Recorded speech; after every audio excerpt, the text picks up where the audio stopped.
Representative Sturla, and the distinguished members of the Pennsylvania State Senate and House, thank you very much for the opportunity to speak today. I just would like to point out that I think there is a whole panel that was missing today, and that's of the community members. There are a lot of community members behind me that can't even fit into this room, can't even fit into this building today.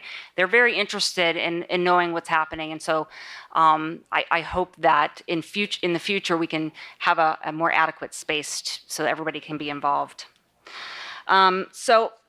Again, my name is Rachel Filippini, and I'm the Executive Director of the Group Against Smog and Pollution. For 50 years, we've worked through education and advocacy to improve air quality in southwestern Pennsylvania.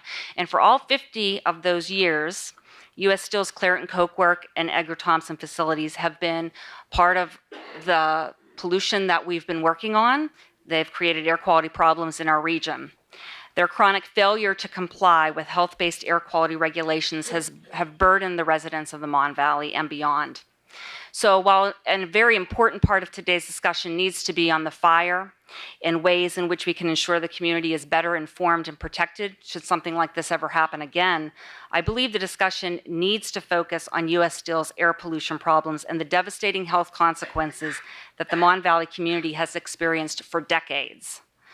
The anger and frustration you're hearing from your constituents and reading about in the newspaper and on social media is not just about the fire and the poor air quality it created and the initial lack of information provided to the public. This anger, anxiety, and frustration are the results of residents enduring decades worth of air pollution and violations, and while seeing enforcement of the laws to date proven ineffective. While some industries struggle with compliance from time to time, the County Health Department, EPA, and U.S. Steel have been engaged in court battles or settlement negotiations continually for the past 48 years. Major settlements with U.S. Steel occurred in 1979, 1993, 2007, 2008, 2014, and 2016. According to the ACHD, after the 2016 judgment, emissions from the plant actually got worse. Overall compliance with local air laws declined from 94% in 2014 to just 75% last year. According to the Health Department's June 2018 enforcement order against U.S. Steel, in addition to decreased rate of compliance, they found that as the inspectors were walking around, U.S. Steel was actually taking actions to skew or disrupt inspectors' observations. Specifically, they found employees walking in front of inspectors and applying a mud-like mixture to emission points so they could obscure the emissions. Inspectors observed partial pushing of coke from ovens to avoid the potential violations otherwise associated with complete pushing of coke. They inspected removal of flue caps, thereby diverting emissions that would have otherwise traveled to the combustion stack where it's actually monitored. This is not my words, this is taken from the enforcement action. These are not actions taken by a company trying to be a good neighbor, by a company trying to do better. These are actions taken by a company trying to deceive our regulators. These are actions taken by a company that has a disregard for the community where they operate. Over and over again, U.S. Steel breaks the law, and it's the community, including the workers, that suffer. They suffer by way of asthma attacks, heart attacks, strokes, cancer, and premature death. According to the Center for Healthy Environments and Communities at the University of Pittsburgh, Allegheny County ranks in the top 2% of counties in the entire nation for cancer due to air toxics. The two census tracts with the highest cancer risk are located in or near Clairton and reflect the contribution from the nearby U.S. Steel Clairton Coke Works and other industries. When EPA first determined that coke oven gas was a carcinogen, it did it by looking at coke workers. Its 1984 assessment of coke oven emissions relied heavily on research of high mortality rate for coke oven workers in Allegheny County. We know that these workers are getting the strongest, most toxic dose. Aside from the mortality caused by air pollution, I want to be sure you understand the daily burden and ill effects caused by it. Most often, our immediate interactions with the air are through our nose, what we're smelling. Even when the skies look clean, our noses can tell there's a problem because of these foul odors. There have been, for instance, over 740 air quality complaints on the Smell Pittsburgh app from February 2nd to February 5th of this week. That's nearly 200 complaints a day.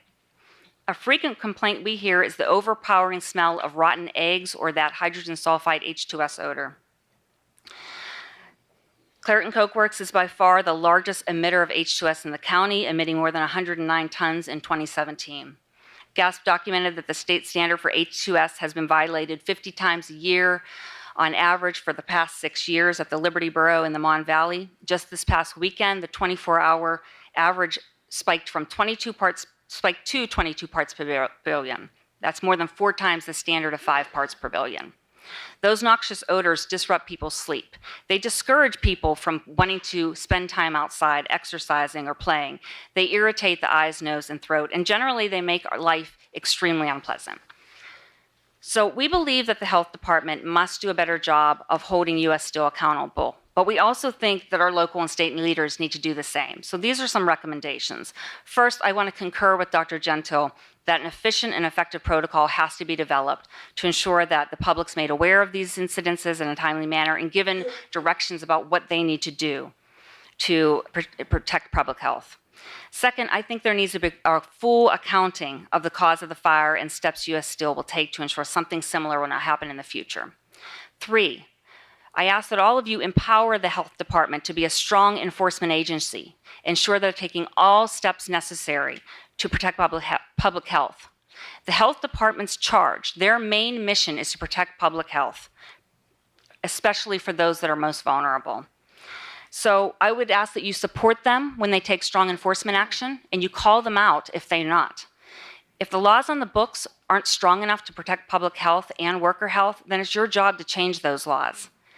Ensure your local offices are equipped to handle community concerns. If your constituents are calling because of concerns, do they have the information they need, and can you provide that to them? Number 6, we know that industry lobbyists have the time and the resources to visit government offices. In general, the public doesn't have this. So make sure you have or seek out the information on all sides of an issue, including the public health and environmental impacts. I just saw for the first time the health department's recommendations to you this morning, and I actually think they're quite good, so I hope that you will look at those closely, because I think some of those are things that clean air advocates will be able to support as well. So eventually the damage from the fire is going to be corrected, and the plant's going to be back up and running as it has in the past. I hope that you will remain as interested in improving air quality in Allegheny County in 6 months, in a year, and 5 years from now as you are today. Thank you very much.